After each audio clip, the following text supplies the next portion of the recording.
बंदी छोड़ सतगुरु रामपाल जी परमेश्वर जी की जय हो। परमपिता परमात्मा सारी सृष्टि के रचनहार, कुल मालिक, असंख्य ब्रह्मांडों के स्वामी, जगत गुरु, तीनों लोकों में प्रवेश करके सबका भरण पोषण करने वाले राजाधिराज, आत्माधार, नाथों के नाथ, देवों के देव, महादेव, सर्वेश्वर, महेश्वर, मृत्युंजय, अजरो अमर, आदि अनादि, सनातनी प्रभु, जगत पिता जगदीश्वर, श्री श्री 1008 की उपाधि के वास्तविक अधिकारी, अकाल मूरत शब्द स्वरूपी राम वासुदेव, सर्वगतम ब्रह्म, परम पूज्य, प्रथम पूज्य, परम संत, परम पुरुष, परम धनी, परम दयालु, सत्य कबीर, हक्का कबीर, अल्लाहु कबीर, अल्लाहु अकबर, बाखबर, अल्लाह ताला, जगत के तारणहार, जगत के मुक्तिदाता, जगत के जगन्नाथ, हारे के सहारे, हिंदुओं के राम, मुसलमानों के अल्लाह, सिखों के वायुगुरु, ईसाइयों के मसीह, दया के सागर दया निधि, करुणा के सागर करुणा निधि, स्वयंभू परिभू, संकट मोचन, कष्ट हरण, मंगल करण, दुख भंजन, अविगत कबीर, निर्विकार निर्विषम परमात्मा, अलय अलेख सतगुरु, आदि अनादि सतगुरु, असली मर्यादा पुरुषोत्तम, असली राम, असली कृष्ण, असली घनश्याम, असली मुरारी, राजाओं के राजा, महाराजाओं के महाराजा, शहंशाहों के शहंशाह, सम्राटों के सम्राट, भगवानों के भगवान, अल्लाहों के अल्लाह, प्रभुओं के प्रभु, मसीहाओं के मसीह, सच्चे वाहिगुरु, बाबाओं के बाबा, पीरों के पीर, सेठों के सेठ, जगत सेठ, सावलसा सेठ, सर्वगुण संपन्न, अनंत कोटि कलाओं के स्वामी, अनंत कोटि ब्रह्मांडों के नायक, योगियों में महायोगी, ध्यानियों में महाध्यानी, सिद्धों में परम सिद्ध, ज्ञानियों में तत्वज्ञानी, ब्रह्म ज्ञानी, महाज्ञानी, परम ज्ञानी, सर्वश्रेष्ठ ज्ञानी, विज्ञानी, युवा कबीर, समृत कबीर, असमवात, अमित ओझा, सच्चे रहनुमा, करीम अल्लाह, सुबहान अल्लाह, दुनिया के अंतिम पैगंबर, 8 सितंबर 1951 से गांव धनाना, जिला सोनीपत, हरियाणा, गांव धनाना, जिला सोनीपत, हरियाणा, भारतवर्ष की पावन भूमि पे प्रकट रियल कल की भगवान, श्री नारायण साकार हरि, श्री बाबा साहेब, नूर अनंत परमात्मा, संत शिरोमणि सतगुरु रामपाल जी परमेश्वर जी के चरण कमल में साध संगति से जुड़े हुए देश विदेश से आप और हम सभी सत्सेवक भाई बहनों का अनंत कोटि दंडवत प्रणाम। सत्साई भाई और बहनों, दया परम पिता परमेश्वर जी की, सारी सृष्टि के सर्जनहार, सारी सृष्टि के मालिक सतगुरु रामपाल जी भगवान की, जिनके विशेष आशीर्वाद से आप और हम सभी सत्सेवक भाई बहन साथ संगति से जुड़कर भक्ति मार्ग पर निरंतर मर्यादाओं में रहते हुए मोक्ष प्राप्ति के लिए आगे बढ़ रहे हैं। भाई और बहनों, गुरुदेव भगवान के विशेष आशीर्वाद से, उन्हीं के मुख कमल से उच्चारित विशेष संदेश जो वर्तमान में उनकी लीला के तहत, उनके मिशन के तहत हिसार जेल से बैठकर बाहर अपने बच्चों के लिए भेजे जा रहे हैं, जो विशेष संदेश विशेष आत्माओं सत्सेवकों के दिलो दिमाग में गंभीरता से बैठे हुए हैं, जो हमारे विश्वास को दृढ़ता के साथ निरंतर आगे की ओर बढ़ा रहे हैं। तो विशेष संदेशों के ऊपर वीडियो बनाने की श्रृंखला जारी है। इसी श्रृंखला में विशेष संदेश नंबर 13 का आज ये पार्ट नंबर 2 है, जिसके ऊपर हम चर्चा करेंगे। भाई और बहनों, उससे पहले आपको बता दें कि पवित्र पुस्तक मुसलमान नहीं समझे ज्ञान कुरान, इस पुस्तक के ऊपर 26 मार्च 2025 से यानी परसों से रात्रि 8 बजे वीडियो शुरू हो जाएंगे। अब परमेश्वर ने पुस्तक लिखी है, अल्लाहु कबीर ने पुस्तक लिखी है, ये कोई सामान्य पुस्तक नहीं है। ये पुस्तक मुसलमान समाज से जुड़े हुए भाई बहनों को तो जगाएगी, यानी उन तक तो संदेशा पहुंचाएगी। अब जागना किसकी किस्मत में है, किसकी किस्मत में नहीं है, वो तो परमेश्वर जाने, उन आत्माओं के संस्कारों के ऊपर निर्भर करता है। साथ साथ हम जितने भी भगत भाई बहन हैं, जो सतगुरु रामपाल जी के फॉलोअर हैं, विशेष तौर पर ये पुस्तक हमें भी बहुत सारे संदेशे देगी। यानी हमें और किस कदर नेकी की ओर आगे बढ़ना है, हमें और कितना नेक भगत बनना है, हमारे अंदर क्या क्या कमियां हैं जिनको हमने अभी दूर करना है। साथ में ये पुस्तक बहुत सारे संदेशे देगी, क्योंकि परमात्मा का चाहे कोई सत्संग हो, चाहे कोई पुस्तक हो, वो पूरे विश्व के मानव के लिए एक संदेश होता है। उसमें भगत भी आ जाते हैं, उसमें जगत भी आ जाते हैं। तो 26 मार्च 2025 से रात्रि 8 बजे फेसबुक पर लाइव वीडियो शुरू हो जाएंगे। आजकल फेसबुक ने एक नया अपडेट दिया है कि जितने भी लाइव वीडियो पहले चले हैं किसी के भी, वो सारे 1 महीने में डिलीट कर दिए जाएंगे। इसलिए जब दास लाइव वीडियो चलाता है तो लाइव वीडियो तो आपने ज़्यादा से ज़्यादा शेयर करना ही है, देखना ही है। साथ में लाइव वीडियो के तुरंत बाद 2-4 घंटे बाद रात को ही यानी 8 बजे लाइव आएंगे और तकरीबन 12 बजे के आसपास हम उसी वीडियो को फेसबुक पर भी डालेंगे। तो वो वीडियो भी आप लोगों ने ज़्यादा से ज़्यादा शेयर करना है, क्योंकि वो वीडियो फिर डिलीट नहीं होगा, केवल लाइव वीडियो ही डिलीट होगा। तो लाइव वीडियो के बाद में उसी वीडियो को जब दोबारा से फेसबुक पर पूरा का पूरा डाला जाएगा, उस वीडियो को आप ज़्यादा से ज़्यादा शेयर करें। तो विशेष संदेश के ऊपर वीडियो बनाने की श्रृंखला जारी है। आज विशेष संदेश नंबर 13 का पार्ट नंबर 2 है। पार्ट नंबर 1 के ऊपर हमने काफ़ी कुछ चर्चा की थी गुरुदेव के आशीर्वाद से। आज पार्ट नंबर 2 में हम आगे बढ़ते हैं। एक कुतिया 8 बच्चे पैदा करती है और उनको छकाने के लिए आग की तो जूठे टुकड़े खा खा के आती है, उनको पालती है और पालने के बाद उसको क्या देते हैं, उसका टूक भी खा जाते हैं, को डाल देता है। जब बड़े हो जाते हैं उसको मां ने रोटी भी नहीं खाने देते हुए। और ये स्थिति केवल कलयुग में भी होने वाली है। क्या कह रहे हैं गुरुदेव भगवान? थोड़ा सा भविष्य के विषय में बता रहे हैं परमात्मा। आने वाले युग परिवर्तन के समय जिस कदर पूरे विश्व में खलबली मचेगी उसके बारे में बता रहे हैं कि जिस प्रकार एक कुतिया बड़ी मुश्किल से घर घर जाके कहीं टूक खाती है, कहीं जूत खाती है, कहीं लट खाती है, कहीं गोबर टट्टी खा के आती है जब खाना नहीं मिलता है तो, और अपने स्तनों में दूध पैदा करके, यानी खाएगी तभी तो दूध पैदा होगा, उसके बाद अपने बच्चों को दूध पिलाती है। और जब वो बच्चे बड़े हो जाते हैं और यदि कोई रोटी का टुकड़ा डाल देता है, वो बच्चे अपनी माँ को भी नहीं खाने देते, अपनी माँ को भी, उसकी भी गर्दन पकड़ के काट लेते हैं उस एक रोटी के टुकड़े के लिए जिस कुतिया ने उनको पाल पोस के बड़ा किया। तो गुरुदेव कहते हैं ये समस्या अब आगे आने वाली है। 2028 युग परिवर्तन का समय है, पूरे विश्व के मानव समाज के लिए आपातकालीन है, आपातकालीन। भारत देश में भी 2028 तक नास्त्रेदमस की भविष्यवाणी के अनुसार, हरारे की भविष्यवाणी के अनुसार 16 से अधिक राज्यों में आपातकालीन राष्ट्रपति शासन लागू हो जाएगा। इतनी अस्थिरता बढ़ जाएगी, मिलिट्री शासन लागू हो जाएगा और प्राकृतिक आपदाएं घेरेंगी वो अलग। कहीं पर बाढ़, कहीं भूकंप, कभी अतिवृष्टि, कभी अनावृष्टि, महामारियां, युद्ध, गृह युद्ध, अकाल, भूखमरी। तो उस समय वही हाल होगा दुनिया का जो उस कुतिया का और उसके बच्चों का। एक एक रोटी के टुकड़े के लिए लोग तरसेंगे, लड़ेंगे, झगड़ेंगे। माँ सोचे पहले मैं खा लूं मेरी जान बचे, बच्चे सोचेंगे पहले हम खा लें हमारी जान बचे। वो परिस्थितियां पैदा होंगी, अन्यथा ये अल्लाहु कबीर, अल्लाहु अकबर, सारी सृष्टि का मालिक जो दुनिया को समझाने के लिए आया हुआ है और दुनिया ने उसे नकार दिया ना पहचान कर, आज वो हिसार जेल में जाके बैठ गया आगे के समय के इंतज़ार में। तो दुनिया ने अपने पैर पर कुल्हाड़ी तो मारी ली है, भगवान के साथ में बेअदबी की है, कोई छोटी बात थोड़ी है।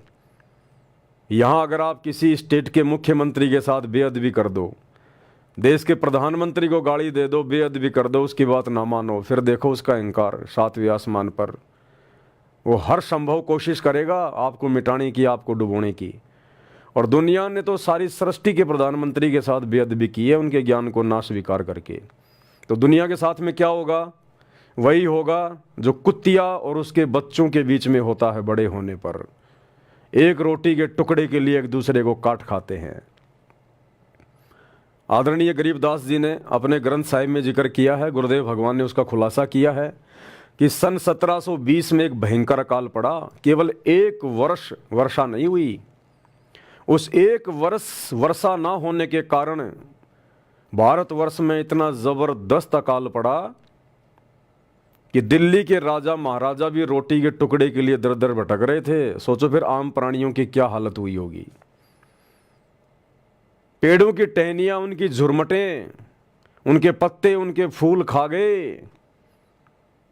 खेत की सुरक्षा के लिए जो झाड़ियां लगाई जाती हैं, जो बाड़ लगाई जाती है, लोग उसको भी कूट कूट के खा गए। सूखी लकड़ियों को कूट कूट के खा गए। लोगों ने अपने बच्चे तक बेच डाले रोटी के टुकड़े के लिए। और गुरुदेव ने अपनी वाणी में बताया, दिल्ली के शहजादों के विषय में,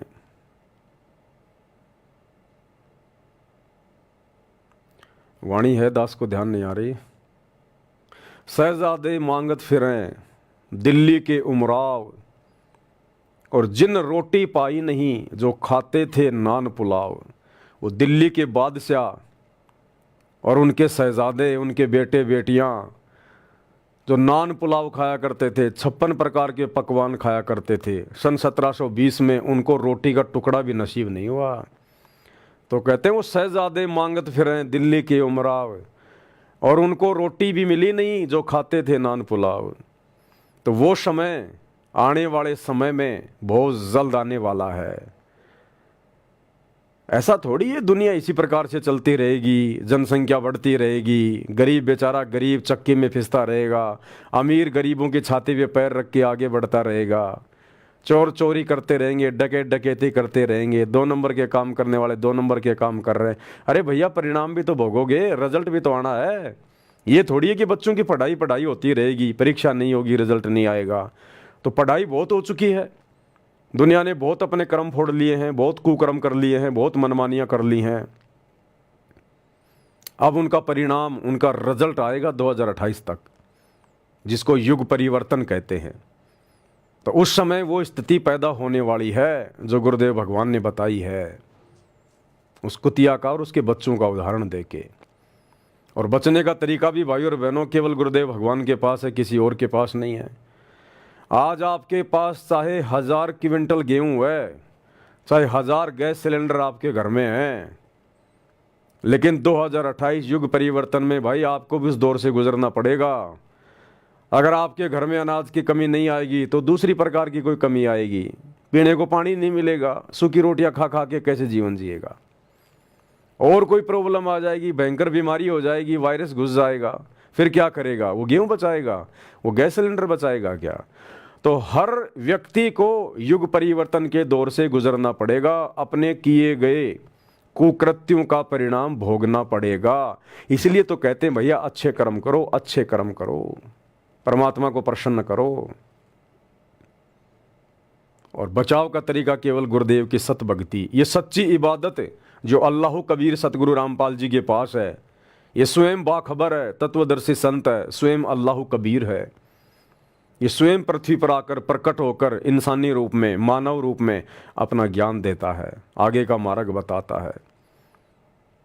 तो भैया जल्द से जल्द इनके सत्संग सुनना शुरू कर दीजिए, यदि अपने और अपने परिवार का उस महाविनाश के दौर में बचाव चाहते हैं तो। अन्यथा ना आपको ये राजनीति बचाएगी, ना राजनेता बचाएंगे, ना आपकी धन दौलत बचाएगी, ना आपके रिश्तेदार बचाएंगे, ना आपका पद और रुतबा बचाएगा। सब धरे के धरे रह जाएंगे, धरे के धरे। ऐसे अकाल बहुत आ चुके हैं, इतिहास गवाह है। राजाओं को भी हाथ में कटोरा लेके मांगना पड़ा है। तो जो लोग अभी तक सतगुरु की शरण में नहीं है, सत्संग नहीं सुन रहे हैं, उन लोगों को सत्संग सुनने शुरू कर देने चाहिए। और जो लोग सतगुरु की शरण में आ चुके हैं उनको चाहिए कि वो मर्यादा में रहें और बारंबार अपने बाखबर का, अपने मुर्शिद का, अपने सतगुरु का, अपने अल्लाह का, सतगुरु रामपाल जी भगवान का बारंबार धन्यवाद करते रहें कि ये परमेश्वर हम एक क्षण भी आपके चरणों से दूर ना हो जाएं। हमारे मन में सुई की नोक जितना भी दोष आपके प्रति और भक्ति के प्रति ना जाए। हमारे ऊपर इतनी दया रखना, हे दयालु परमात्मा। और जो भक्ति विधि, जो सच्ची इबादत, जो असली निमाज केवल सतगुरु रामपाल जी के भगत करते हैं। बाकी दुनिया का कोई मुसलमान सच्ची निमाज नहीं करता। मुसलमानों को जो नमाज प्राप्त है वो तो डुप्लीकेट अल्लाह से प्राप्त है, डुप्लीकेट अल्लाह से, शैतान से। ओरिजिनल नमाज यानी त्रिकाल संध्या जो वेदों में वर्णित है, क्योंकि वेद सनातनी ग्रंथ हैं, सबसे पुराने ग्रंथ हैं। वेद लाखों साल पहले लिखे गए थे। ये नमाज वाली जो कुरान शरीफ है ये तो अभी 1400 साल पहले हज़रत मोहम्मद के ऊपर नाजिल हुई थी। ये इंजल ये तो ईसा मसीह के ऊपर नाजिल हुई थी। ये जबूर ये तो हज़रत दाऊद के ऊपर नाजिल हुई थी। तौरात ये तो हज़रत मूसा के ऊपर नाजिल हुई थी। और वेद सतयुग में दे दिए गए थे, आज से 40 लाख साल पहले ही दे दिए गए थे वेद।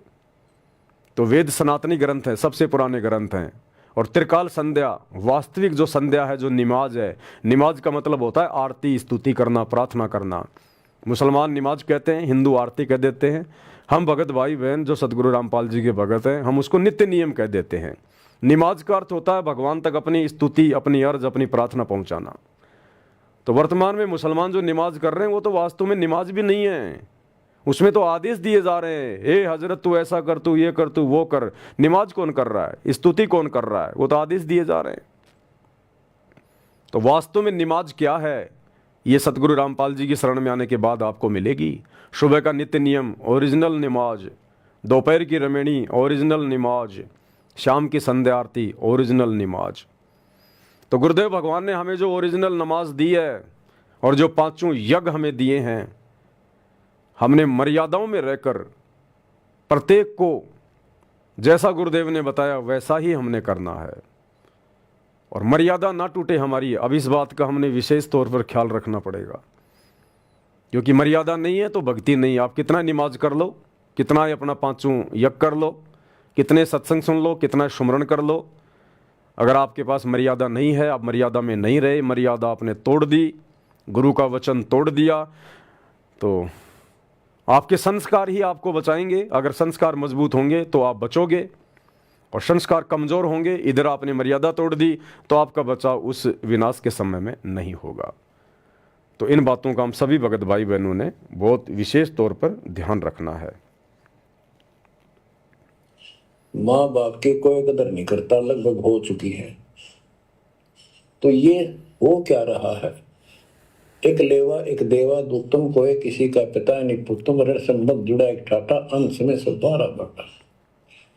आज मर जाएंगे हम, कौन बेटा साथ मरेगा, और कट्ठे मर भी गए कि एक्सीडेंट में, तो पता नहीं कौन कहाँ जन्म लेगा, कोई कहाँ जन्म लेगा। तो क्या सांग है, वो किस चीज के ऊपर आप आंख बंद करके बैठे हो, ये आंख खोलनी पड़ेगी। गुरुदेव भगवान हमें समझा रहे हैं, हमें बता रहे हैं जो सत्य है, जो हकीकत है। और हर धर्म के अंदर आपको यही देखने को मिलेगा, आपको यही सुनने को मिलेगा। धर्म कोई भी गलत नहीं है, धर्म कोई भी शिक्षा नहीं देता, क्योंकि धर्म पैगंबरों के द्वारा चलाया जाता है, धर्म अवतारों के द्वारा चलाया जाता है। धर्म एक संस्था होती है, धर्म के कुछ नियम होते हैं, कुछ कायदे होते हैं, कुछ मर्यादा होती है, लेकिन उन धर्मों को मानने वाले आगे चलकर उस धर्म का स्वरूप बिगाड़ देते हैं। जिन पैगंबरों ने, जिन नबियों ने, जिन रसूलों ने, जिन अवतारों ने, जिन महापुरुषों ने वो धर्म चलाए थे, उस समय उन्होंने अच्छी शिक्षाएं दी थी। अगर वर्तमान का इंसान, वो चाहे किसी भी धर्म से जुड़ा हुआ है, अगर उन महापुरुषों के नियमों के अनुसार चले तो यहाँ बहुत अच्छा वातावरण हो सकता है, बहुत अच्छा माहौल हो सकता है। लेकिन आगे चलकर 100, 200, 400, 5 साल बाद उन महापुरुषों के जाने के बाद धर्म का स्वरूप बिगड़ जाता है, कोई भी मर्यादा में नहीं रह पाता है, सारी मर्यादाओं की धज्जियाँ उड़ा दी जाती हैं और उस धर्म का स्वरूप बिगाड़ दिया जाता है। जैसे हज़रत मोहम्मद जी ने कितना अच्छा एक धर्म चलाया, एक पंथ चलाया, इस्लाम, और इस्लाम को मानने वाले को मुसलमान कहा जाने लगा। मुसलमान, मुसल्ले ईमान, यानी जो ईमान का पक्का हो। कौन सा ईमान? जो शिक्षा हज़रत मोहम्मद जी ने इस्लाम धर्म में लागू की थी कि मांस को छूना भी नहीं, किसी जीव की हत्या नहीं करनी, मांस भक्षण नहीं करना, ये तो राक्षसों का भोजन है। शराब को किसी ने छूना भी नहीं है, ब्याज किसी ने लेना भी नहीं है, झूठ नहीं बोलना, किसी का हक नहीं मारना, किसी भी कमज़ोर आदमी को सताना नहीं है। बहुत सारी शिक्षाएं अच्छी अच्छी, जो लगभग सभी धर्मों में आपको मिलेंगी। हिंदू धर्म में भी यही नियम थे, सब धर्मों में। नानक जी ने भी यही नियम बताए, क्योंकि सभी महापुरुष उस पूर्ण परमात्मा अल्लाह कबीर से परिचित थे, अल्लाह अकबर से, कबीर भगवान से परिचित थे। लेकिन आज मानता कौन है उन नियमों को? कोई फॉलो नहीं करता उन नियमों को। तो वही बात यहां गुरुदेव भगवान कह रहे हैं कि आपने हर प्रकार से उन नियम और मर्यादाओं को फॉलो करना पड़ेगा। ये बाल बच्चे, ये माता पिता, ये परिवार, ये संपत्ति, ये 4 दिन की है, स्थायी नहीं है। सबसे पहले तो हमारी आंखें खुल जानी चाहिए सत्संग सुन के कि हम इस गंदे लोक के निवासी नहीं हैं। हमारा लोक सतलोक है, हमारा ठिकाना सतलोक है। और यहाँ जो भी चीज़ें हम अर्जित कर रहे हैं, संग्रह कर रहे हैं, अभी हमें ज्ञान नहीं है। जिसको ये ज्ञान हो जाएगा, तत्व ज्ञान हो जाएगा, सृष्टि रचना समझ में आ जाएगी, वो यहाँ की झूठी नश्वर संपत्ति को कभी नहीं जोड़ेगा। वो कभी भी 2 के 4 बनाने की कोशिश नहीं करेगा, बिजनेस को आगे से आगे बढ़ाने का प्रयास नहीं करेगा। वो केवल 2 टाइम की रोजी रोटी तक सीमित रहेगा कि बस भगवान की दया से, अल्लाह की रहमत से मेरे परिवार का पालन पोषण हो जाए और मेरी भक्ति हो जाए। और ये बातें आपको हर कोई कहेगा, हर धर्म के लोग यही बातें कहते हैं, यही बातें समझाते हैं, हर धर्म के मानने वाले। एक मुसलमान धर्म के भाई का एक छोटा सा ये ऑडियो है, ये 15-20 सेकंड का। देखो, ये भी वही बात कह रहा है, क्योंकि हर धर्म हमें यही सिखाता है, यही बताता है। लेकिन लोग फॉलो नहीं कर पाते, लोग विश्वास नहीं कर पाते, क्योंकि लोगों के पास में सच्चा मुर्शिद नहीं है, लोगों के पास में सच्चा तत्वदर्शी संत नहीं है, सच्चा सतगुरु नहीं है, बाखबर नहीं है। लोग उनकी शरण में नहीं है, जिस कारण से एक दूसरे की बातों पे लोग यकीन नहीं करते और कहने वाले के वचन में शक्ति नहीं होती जो सामने वाले पे असर कर दे। तो एक मौलवी है, वो भी यही बात कह रहा है। भाई, अब अगर कुरान तो कहता कायम करो दीन को, हमने अपने रसूल को भेजा है दीन के इजहार के लिए, गलबे के लिए, जिहाद करो उसके लिए। सूरह सफ में भी फौरन उसके बाद जिहाद, या अय्युहल्लज़ीना आमनू हल अदुल्लुकुम अला तिजारतिन तुंजीकुम मिन अज़ाबिन अलीम तु'मिनूना बिल्लाहि व रसूलिही व तुजाहिदूना फी सबीलिल्लाहि बिअम्वालिकुम व अनफुसिकुम। और सूरह सफ में तो जो सख्त आयत आई है, नबी से कह दीजिए, ये है लोगों, अगर तुम्हें अपने बाप और बेटे और भाई और बीवियां या बीवियों के लिए शौहर और रिश्तेदार और वो माल जो तुमने बड़ी मेहनत से जमा किए हैं और वो कारोबार जो तुमने बड़ी मेहनत से जमाए हैं और अंदेशा रहता है कि कहीं फसाद बाजारी ना हो जाए, और वो महल जो तुमने तामीर किए हैं, जो हवेलियां बनाई हैं जो तुम्हें बहुत महबूब है, अगर इन 8 चीजों की मोहब्बत अल्लाह और उसके रसूल और जिहाद की मोहब्बत से बढ़ती है, अगर ज्यादा है तो जाओ दफा हो जाओ इंतजार। भाई, अब अगर कुरान तो क्या कहा जा रहा है, पैगंबर क्या कह रहा है कुरान में, मौलवी साहब बता रहे हैं, ये सबके लिए, पूरे विश्व के लिए है कि अगर किसी इंसान को 8 चीजों से मोहब्बत है, अपने नबी से बढ़कर, अपने अल्लाह से बढ़कर, अगर उन 8 चीजों में मोह है, ममता है, तो आप मोक्ष के अधिकारी नहीं है, दफा हो जाओ, चले जाओ आप। कौन? परिवार, बेटा बेटी, भाई बंधु, माता पिता, पत्नी, और पत्नी के लिए उसका पति यानी उसका सोहर, वो मकान जो तुमने बनाए हैं, वो गाड़ियां जो तुमने खरीदी हैं, वो संपत्ति, सोना चांदी, पैसा रुपया जो तुमने जोड़ा है, अगर इन तमाम चीजों में तुम्हारी मोह ममता अगर तुम्हारे सतगुरु से बढ़कर है, तुम्हारे लिए परमात्मा से बढ़कर है, तो दफा हो जाओ, तुम मोक्ष के अधिकारी नहीं हो। और वही बात सारी गुरुदेव भगवान कह रहे हैं। गुरुदेव भगवान सिंपल तरीके से कह रहे हैं, गुरुदेव भगवान सिंपल तरीके से कह रहे हैं कि ये 21 ब्रह्मांड इस काल की प्रॉपर्टी है, काल की संपत्ति है। इसने सतलोक में तप करके 3 बार सतयुग प्लस 65 या 60, ऐसा कुछ 64 युग, तो 3 बार में इसने तप किया और तप करके इसने 21 ब्रह्मांड प्राप्त किए, और हम इस काल के साथ आ गए इसके 21 ब्रह्मांडों में। अब ये प्रॉपर्टी हमारी नहीं है, ये काल ने तपस्या करके परमात्मा से प्राप्त कर रखी है। और ये सबको पता है कि जो हम जोड़ रहे हैं, जो हम इकट्ठा कर रहे हैं, इकट्ठा करके फिर हम इन पत्थरों में पैसा लगा देते हैं। गुरुदेव ने मकान बनाने से मना नहीं किया, लेकिन आवश्यकता के अनुसार बनाओ, उसको दिखावे के रूप में मत बनाओ। आवश्यकता है 2 कमरों की, बना रहे हो 10 कमरे 4 कमरे, बाकी मैं किराए पे चढ़ा दूंगा, किराया आएगा। आगे मैं दुकानें लगा देता हूं, दुकानें खोल देता हूं, रोड पे मेरी जमीन है, किराया आएगा, बैठा बैठा खाऊंगा। ये सब भक्ति मार्ग में नहीं चलता। दुनिया भर का मार्बल लगा दिया, चिप्स लगा दिया, टाइल लगा दी, चमका दिया, उसको डेकोरेशन पे पैसा बर्बाद कर दिया, ये भक्ति मार्ग में अलाउ नहीं है। गुरुदेव भगवान कह रहे बेटा कितना पैसा लगा दे इसमें, कितना है तू इसको डेकोरेट कर ले, अंत में ये संपत्ति भी तुझे यहीं छोड़ के जानी पड़ेगी, और तेरा शरीर इससे प्यारा, इससे कीमती तो तेरे को कुछ नहीं, ये भी तेरे को यहीं छोड़ के जाना पड़ेगा, 2 मुट्ठी राख बनेगी। तू जोड़ क्या रहा है, तू इकट्ठा क्या कर रहा है नालायक। ये मानव शरीर स्त्री या पुरुष का तुझे किस लिए दिया उस अल्लाह ने, उस परमेश्वर ने, उस परवरदिगार ने, खुदा ने?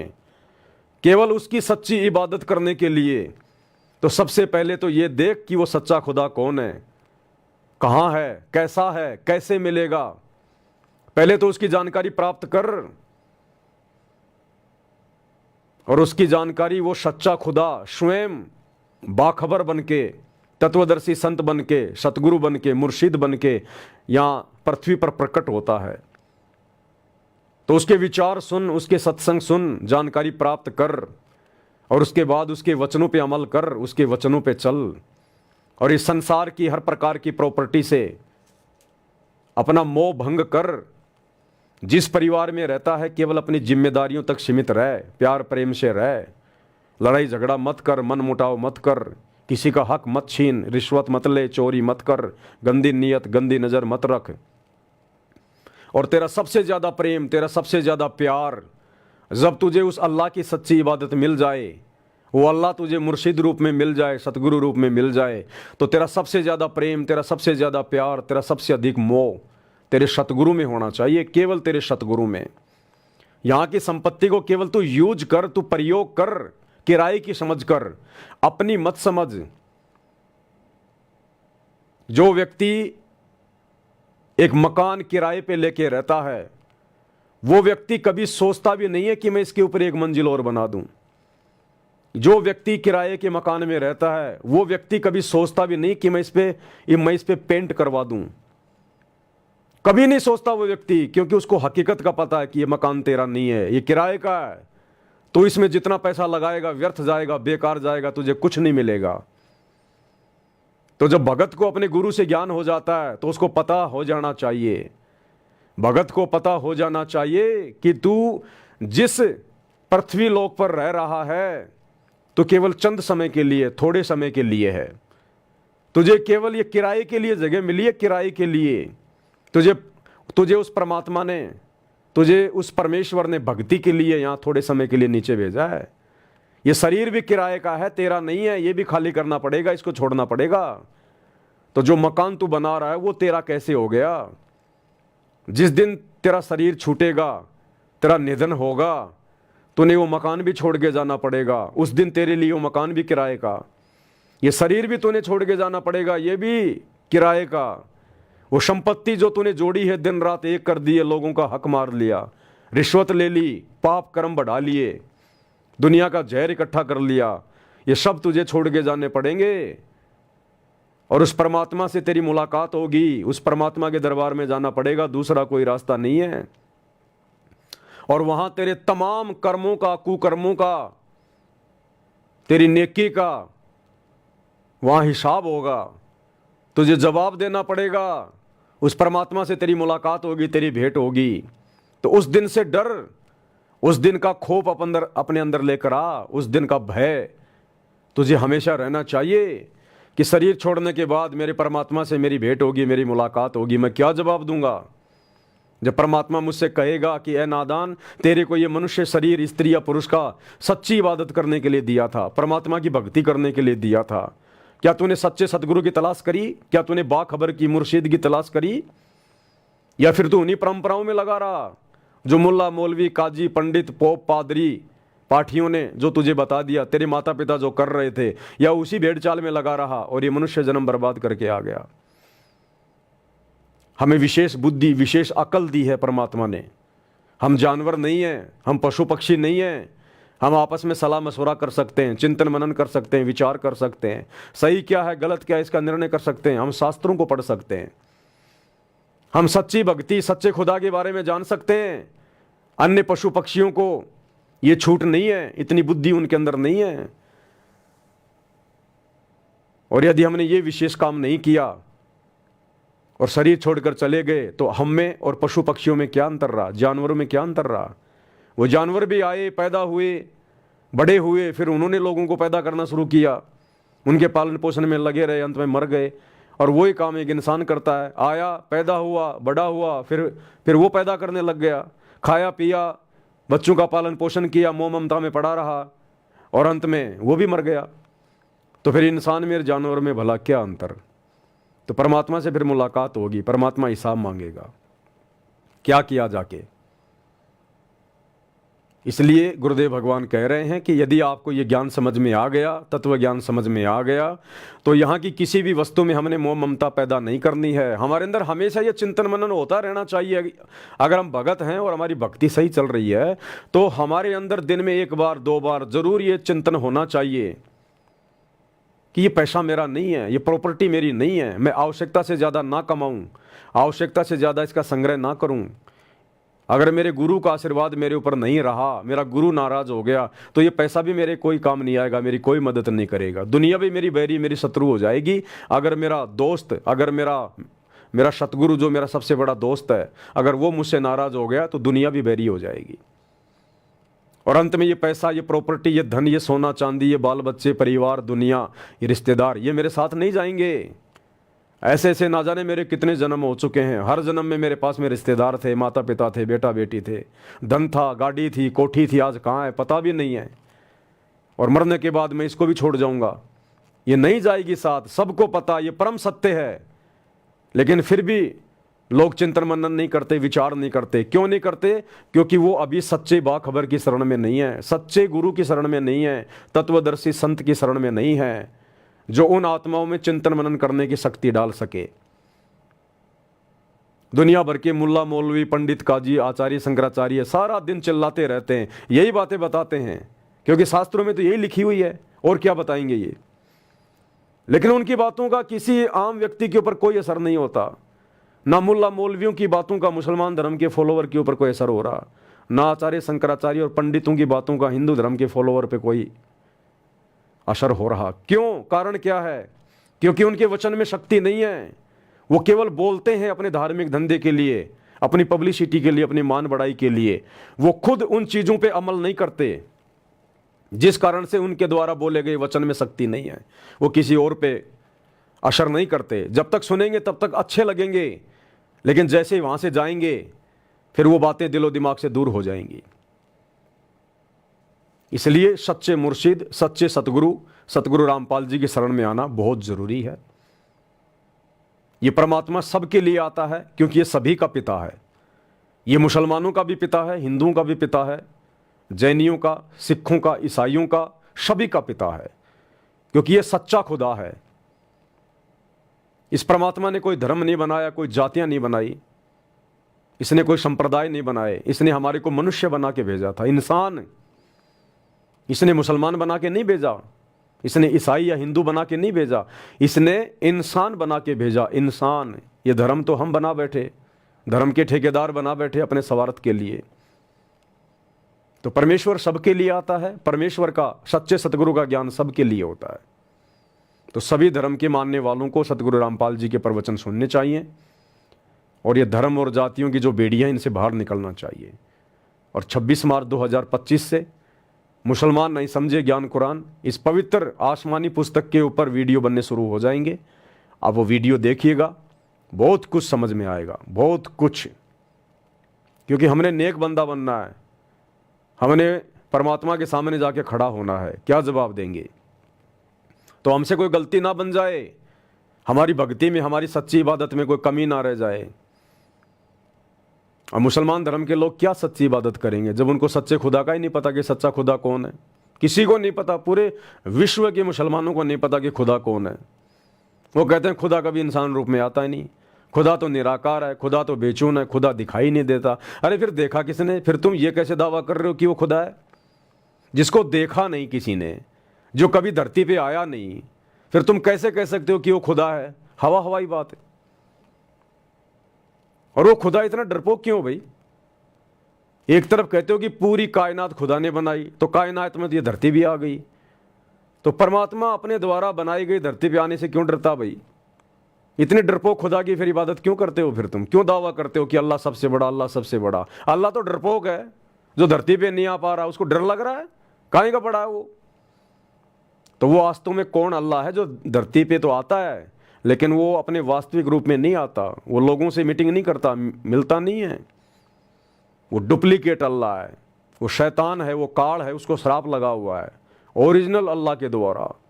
और ओरिजिनल अल्लाह, वो ओरिजिनल अल्लाह इबादही कबीरा, बड़ा रहमान, निहायती रहम दिल, वो सच्चा खुदा, अगर वो एक सेकंड के लिए भी इस पृथ्वी को खाली छोड़ दे, वो झूठा अल्लाह, वो शैतान, वो काल यहां पर आग लगा दे।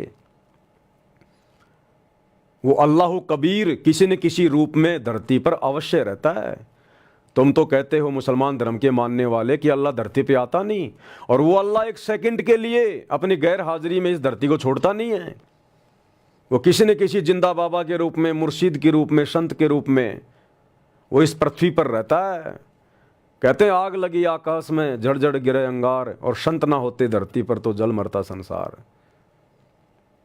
वो सच्चे संत के रूप में वो स्वयं धरती पर रहता है, उसको पहचानने की जरूरत है।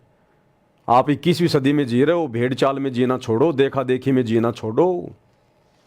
बाप दादा जिस रास्ते जा रहे हैं थोड़ा विचार करो। वो तो बेचारे अनपढ़ थे, वो तो बेचारे शास्त्रों से परिचित नहीं थे, अनपढ़ थे, उस समय शिक्षा नहीं थी। उनको जैसा मुल्ला मौलवियों ने, पंडितों ने, आचार्य शंकराचार्यों ने, धर्मगुरु ने जैसा कह दिया, बेचारे उसी तरफ मुड़ गए। अरे आप तो शिक्षित हो, धर्मशास्त्रों को पढ़ो, क्या लिखा हुआ है? आप तो कम से कम अपने शास्त्रों के अनुसार आचरण करो, भक्ति करो, इबादत करो, और माँ बाप वाली भेड़ चाल में ना चलो। बहुत सारी भेड़ और बकरियां एक लाइन में जा रही थी, बीच में से एक मेमने ने सोचा ये क्या हो रहा है, सभी एक लाइन में चल रहे हैं। वो लाइन से हटके दौड़ के आगे गया तो देखा एक कुआं है, और सारी भेड़ बकरियां उस कुएं में गिरती जा रही हैं, और जो कुएं में गिर गई वो चिल्ला रही हैं कि हट जाओ, हट जाओ, लाइन से हट जाओ, लाइन से हट जाओ, तुम भी गिर जाओगे, मर जाओगे, गिर जाओगे, मर जाओगे। वो मेमना दौड़ के वापस आया जहां लाइन में लगा हुआ था, अपने माता पिता को बोला कि लाइन से हट जाओ, लाइन से हट जाओ, आगे तो गहरा कुआं, वो अंदर गिर रहे हैं, मर रहे हैं। और माता पिता कह रहे हैं नादान बच्चे, ये देख तेरे दादा परदादा, तेरे पूर्वज सब इसी लाइन से तो जा रहे हैं, लग जा तू भी लाइन में। तो भाई और बहनों, वो बाप दादा वो बेचारे अनपढ़ थे, नादान थे, शास्त्रों से परिचित थे, उनको सच्चा सदगुरु प्राप्त नहीं था, उनको कोई सच्ची राह दिखाने वाला नहीं था, सच्चे खुदा के बारे में बताने वाला नहीं था, इसलिए वो अपना जीवन बर्बाद कर गए देखा देखी में, भेड़ चाल में, मुल्ला मौलवियों के कहने से, पंडितों के कहने से। आप तो कम से कम शिक्षित हो, 21वीं पीढ़ी में जी रहे हो, हर धर्म की पुस्तकें आपके सामने हैं, हर भाषा में उनका अनुवाद है, उनका तजुर्मा है। आप क्यों भेड़ चाल में चल रहे हो? आप तो कम से कम उस मेमने की तरह थोड़ा विचार करो। खुदा के पास जाना है, जवाब देना है कि बेटा तू पत्थरों को सिजदा करके आया है या फिर तूने अल्लाह को भी कभी सिजदा किया। मुसलमान धर्म में कहते हैं ना कि हम तो केवल एक सच्चे खुदा की इबादत करते हैं, हम सच्चे खुदा को सिजदा करते हैं, दंडवत करते हैं, प्रणाम करते हैं। ये हवा हवाई बातें, हवा हवाई बातें, ये बातें केवल मुसलमान समाज की जुबान पे हैं, अंदर से मुसलमान काफिर है, काफिर। अरे कुरान शरीफ में लिखा हुआ है कि वो सबसे बड़ा शिरक, वो सबसे बड़ा शिरक है, यानी अपराध है, जुल्म है, जो अल्लाह के अलावा किसी और के सामने सिजदा करता है, दंडवत करता है, झुकता है। लेकिन आज पूरा मुसलमान समाज क्या कर रहा है? सबसे बड़ा शिरक कर रहा है, काफिर बन बैठा है। बात करते हैं अल्लाह की, अल्लाह को तो तुम जानते भी नहीं, अल्लाह है कौन, कैसा है, कहाँ रहता है, सिजदा क्या खाक करोगे तुम उसके सामने? और उसके बावजूद फिर कहाँ कहाँ जाते हो सिजदा करने? अजमेर मोइनुद्दीन चिश्ती की दरगाह पे क्या है? वो अल्लाह है क्या? उसकी वो बनी हुई है वहाँ पर, क्या बोलते हैं उसको, उसकी दरगाह है वहाँ पे, उसकी मज़ार है वहाँ पे जहाँ उसको दफनाया गया था, वो पत्थर का टुकड़ा है वो, उसके सामने जाके तुम सिजदा करते हो। तो तुम तो पत्थर पूज रहे हो, अल्लाह का तो तुम्हें पता ही नहीं अल्लाह है कहाँ। अरे तुम कहते हो अल्लाह तो धरती पे आता नहीं, तो अजमेर की दरगाह में तो अल्लाह है ही नहीं, क्योंकि अल्लाह तो कभी धरती पे आता नहीं। फिर उस पत्थर की टुकड़ी के सामने सिजदा क्यों कर रहे हो? क्या यह पत्थर पूजना नहीं है क्या? तुम हिंदुओं से कम हो क्या? हिंदू मंदिरों में जाके पत्थरों के आगे सिजदा करते हैं, तुम इन मज़ारों के आगे जाके सिजदा करते हो। अलीगढ़ की दरगाह में जाके क्या करते हो? अल्लाह बैठा है, अल्लाह तो धरती पे आता नहीं तुम्हारे अनुसार, अल्लाह तो इंसानी रूप में आता नहीं। तो अलीगढ़ की दरगाह किसकी है? किसी इंसान की तो थी, कोई पैगंबर था, कोई रसूल था, कोई नबी था, वो कौन था? इंसान ही तो था। तो उसकी दरगाह पे जाके क्यों चादर चढ़ा रहे हो, क्यों सिजदा कर रहे हो? वो अल्लाह है क्या? तो क्या कर रहे हो तुम? पत्थर पुजारी, पत्थरों की पूजा कर रहे हो। महरौली की दरगाह दिल्ली, क्या कर रहे हो तुम? वहां पर पत्थरों की पूजा कर रहे हो। मक्का मदीना जाते हो, हज करने जाते हो, क्या करने जाते हो? वहां पर पत्थर पूजने जाते हो। अल्लाह बैठा उसमें, अल्लाह तो आता नहीं तुम्हारे अनुसार धरती पे। तो अल्लाह ने तो कभी तुम्हारी मक्का मदीना में पैर रखा ही नहीं, फिर तुम किसको जाके सजदा कर रहे हो वहां पर? किन पत्थरों को चूम रहे हो तुम? इंसानी पत्थरों को, जिनकी मज़ारें बनी हुई हैं। तो सबसे बड़ा शिरक तो मुसलमान खुद कर रहा है और दूसरों को कह रहा है कि दूसरे काफिर हैं, हम तो केवल अल्लाह की इबादत करते हैं। अल्लाह के तो तुम्हें एक बाल की जानकारी भी नहीं, एक बाल की भी। अल्लाह की जानकारी देने अल्लाह खुद आता है धरती पे, वरना आग लग जाए यहां पर अगर अल्लाह ना आए तो यहां पर। लेकिन आप लोग भेड़ बकरी की तरह सिर्फ देखा देखी में चल रहे हो, आंखों पे काली पट्टी बांध के। हर धर्म के मानने वालों की यही हालत है, यही हालत है। सबके सब काफिर हैं, सबके सब काफिर। अगर एकमात्र दुनिया में यदि कोई सच्ची इबादत कर रहे हैं सच्चे खुदा की, केवल सतगुरु रामपाल जी के फॉलोवर, केवल अपने गुरुदेव भगवान की इबादत करते हैं, अपने सच्चे मुर्शिद की इबादत करते हैं, बाकी सब काफिर हैं जितने भी धर्म के मानने वाले हैं। तो भैया ऐसी बात नहीं बनेगी। अल्लाह को जाके मुंह दिखाना है, अल्लाह को जाके मुंह दिखाना है। तो आज अल्लाह आया हुआ है सन 1994 से सत्संग कर करके तुम्हें जगा रहा है, बता रहा है। कुरान शरीफ की आयतें, सूरत फुरकानी 25 आयत नंबर 52 से 59। आज तक 1400 साल हो गई मुसलमान धर्म का मानने वाला कोई मुल्ला मौलवी काजी आज तक मुसलमान समाज को नहीं बता पाया कि इन आयतों का मतलब क्या है। ये बाखबर कौन है जो अल्लाह की सच्ची जानकारी देगा? आज तक कोई मुल्ला मौलवी मुसलमान समाज को नहीं बता पाया। तो सबसे बड़े धोखेबाज हो तुम, दगेबाज हो, जो पूरे मुसलमान समाज को धोखे में रखे हुए हो, केवल अपनी रोजी रोटी के लिए, अपना पेट भरने के लिए मस्जिदें खोल खोल के धंधा बना के बैठ गए। अरे तुम्हारे हजरत पैगंबर ने, हजरत मोहम्मद ने कब मस्जिद पूजी? कौन सी मस्जिद में जाके सिजदा किया? फिर क्या तुम अपने हजरत की शिक्षाओं पे चल रहे हो? केवल जुबान पे नाम है हजरत का, इसके अलावा कुछ नहीं है। तो भैया अभी भी समय है, सच्चे खुदा की इबादत में आ जाओ। हम आप लोगों को दावत दे रहे हैं, दावत, दीन इलाही की दावत। वास्तव में जो दीन इलाही है वो सतगुरु रामपाल जी का कबीर पंथ है, यथार्थ 13वां कबीर पंथ है। और हम सतगुरु रामपाल जी के तमाम फॉलोवर, तमाम सत्सेवक भाई बहन आप लोगों को दावत दे रहे हैं, पूरे विश्व के मुसलमानों को, आओ तुम्हारा खुदा, तुम्हारा मेहरबान रब, तुम्हारा निहायती रहम दिल खुदा सतगुरु रामपाल जी के रूप में धरती पे प्रकट है। आओ उनकी शरण में, सच्ची इबादत को ग्रहण करो, अपना आत्म कल्याण करवाओ। हम तुम्हें बारंबार दावत देते हैं, दावत, जैसे हजरत मोहम्मद जी बारंबार उस समय लोगों को दावत दिया करते थे इस्लाम से जुड़ने के लिए। सच्चा इस्लाम यदि आज धरती पर है तो सदगुरु रामपाल जी के चरणों में है।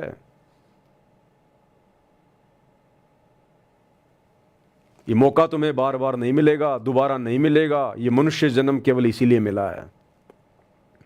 विनती कर सकते हैं, प्रार्थना कर सकते हैं, बाकी तो भाई परमात्मा कहते हैं सकल पदार्थ है जग माही, कर्म हीन नर पावत नाई।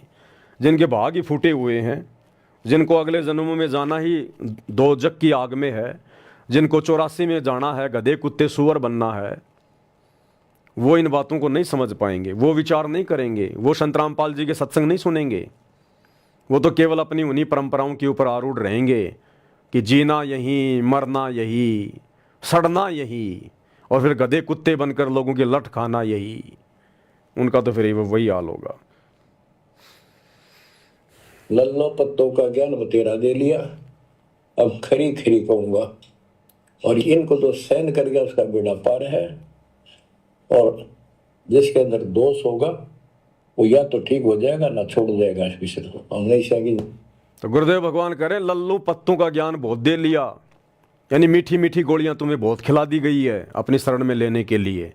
अब जो ज्ञान दिया जाएगा खरा खरा दिया जाएगा, ठोक ठोक के बात कही जाएंगी, चाहे भगत हो चाहे जगत हो। जो सहन कर जाएगा, जो मर्यादाओं में रह के भक्ति कर लेगा, उसका बेड़ा पार है, अन्यथा 84 में जाएगा। तो खरी खरी बातें गुरुदेव ने कहनी शुरू कर दी हैं। इन विशेष संदेशों में परमात्मा खरी खरी बातें कह रहे हैं। ऊपर से इस दास को खड़ा करके परमात्मा खरी खरी बातें कहलवा रहे हैं, खरी खरी बातें। और ये खरी खरी बातें सुने बिना हम लोग आगे नहीं बढ़ पाएंगे। बुखार के रोगी को अगर मीठी मीठी गोलियां खिलाओगे कभी बुखार ठीक नहीं होगा। उसको तो कुनीन की दवाई खिलानी पड़ेगी, कुनीन की गोलियां, कड़वी कड़वी गोलियां खिलानी पड़ेंगी, तब जाके बुखार ठीक होगा। तो ये मुल्ला मौलवी पंडित आचार्य शंकराचार्य हर धर्म के ठेकेदार ये केवल मीठी मीठी गोलियां खिला रहे हैं, केवल मीठी मीठी गोलियां। भागवत करेंगे, सुदामा श्री कृष्ण जी की कहानियां बताएंगे, पीछे पीछे मीठा मीठा म्यूजिक चलेगा। कथा समाप्त हो गई, दान पेटी में पैसा डालो जाओ। राम और भिलनी की कथा सुनाएंगे, आचरण ना उन भक्तों का ना उस कथावाचक का। दान पेटी भरो जाओ अपने घर पे। अब खरी खरी बातें सदगुरु रामपाल जी के द्वारा सन 1994 से सुनाई जा रही हैं कि भैया तुम्हें जन्म और मरण का कैंसर का रोग लगा हुआ है। असंख्य जन्म हो गए तुम्हें जन्मते और मरते हुए, गधे कुत्ते सुअर बनते हुए। इन्हीं रामकृष्ण की भक्ति करते करते, इन पैगंबरों की इबादत करते करते, मस्जिदों को पूजते पूजते गधे कुत्ते सुअर बन के फिर रहे हैं तुम्हारे पूर्वज। ये पैगंबर, ये रसूल, ये नबी, ये अवतार, ये ब्रह्मा विष्णु महेश, ये सब गधे कुत्ते सुअर बनते हैं। 84 लाख योनियों में जाना पड़ता है इनको, क्योंकि इनकी इबादत भी सच्ची इबादत नहीं है। ये सब शैतान के अधीन है। शैतान के अधीन है दुर्गा। दुर्गा शैतान की जो है वो पत्नी है। दुर्गा से मिलकर शैतान ने 3 बच्चे उत्पन्न किए, ब्रह्मा विष्णु महेश। ब्रह्मा विष्णु महेश के माध्यम से फिर ये नीचे की पूरी सृष्टि चल रही है, जिसमें हिंदू मुस्लिम सिख ईसाई सब लोग शामिल हैं। तो भैया सच्ची इबादत तो दुर्गा के पास भी नहीं है, ब्रह्मा विष्णु महेश के पास नहीं है, 33 करोड़ देवी देवताओं के पास नहीं है। फिर ये ब्रह्मा विष्णु महेश जो अपने पैगंबर भेजते हैं, जो अपने नबी भेजते हैं, रसूल भेजते हैं, अवतार भेजते हैं, इनके पास कहां से आएगी? जब ब्रह्मा विष्णु महेश के खुद के विषय में लिखा हुआ है श्रीमद् देवी भागवत महापुराण में 3रे स्कंद में, ये खुद स्वीकार कर रहे हैं कि हमारा तो आविर्भाव अर्थात जन्म और तिरोभाव अर्थात मृत्यु हुआ करती है। अपनी माता दुर्गा से कह रहे हैं श्री विष्णु जी कि हम तीनों देवता भी हम नित्य नहीं है, यानी अविनाशी नहीं है, हमारा भी जन्म मरण होता है। और ये काल, ये ब्रह्म, ये शैतान, ये गीता जी में खुद कह रहा है, अध्याय 4 श्लोक 5, अध्याय 4 श्लोक 9, अध्याय 12 श्लोक 2 कि मैं अविनाशी नहीं हूं, मेरा भी जन्म और मरण होता है। ये खुद अर्जुन को कह रहा है गीता का ज्ञान देते समय, ये ब्रह्म शैतान। तो बताओ फिर इनकी इबादत करने वाले कैसे अविनाशी हो जाएंगे, कैसे जन्म मरण से बाहर निकल जाएंगे, कैसे 84 लाख योनियों में जाके गधे कुत्ते सुअर बनने से बच जाएंगे। अरे थोड़ा बहुत तो विचार करना चाहिए हमारे को। हम ये अपने आसपास गधे कुत्ते सुअर देख रहे हैं। ये मुसलमान भाई रोजाना ना जाने कितने बकरे काटते हैं, कितने जानवर काटते हैं, कितने मुर्गे काटते हैं। अरे कम से कम विचार करो, उनमें भी तो रूह है, उनमें भी तो आत्मा है। क्या उनको दर्द नहीं होता? केवल शरीर का ही तो फर्क है, बाकी सब कुछ उनके अंदर है। इमोशन भी है, मोह ममता भी है, दर्द उनको भी होता है। तो वो इतना दुख क्यों उठा रही हैं, क्यों कट रहे हैं? वो हमारे पूर्वज ही हैं और कोई नहीं है।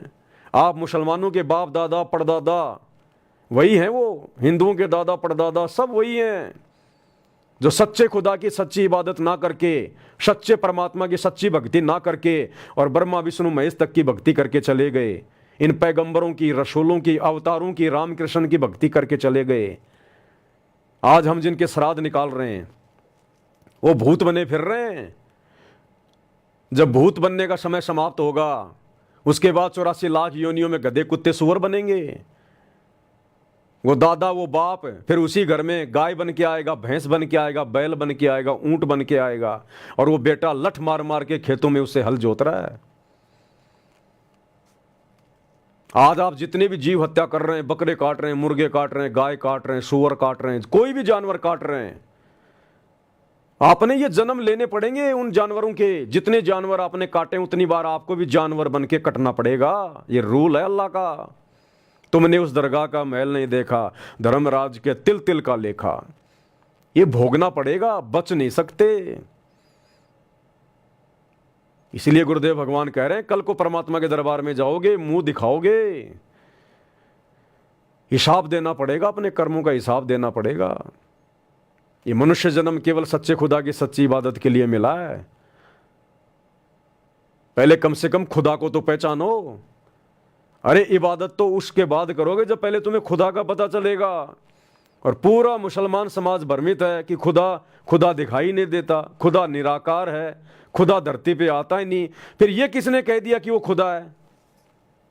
फिर ये कैसे कह रहे हो तुम कि वो खुदा है, जब वो किसी को दिखाई नहीं दिया, वो किसी से मिलता ही नहीं है, वो धरती पे आता ही नहीं है?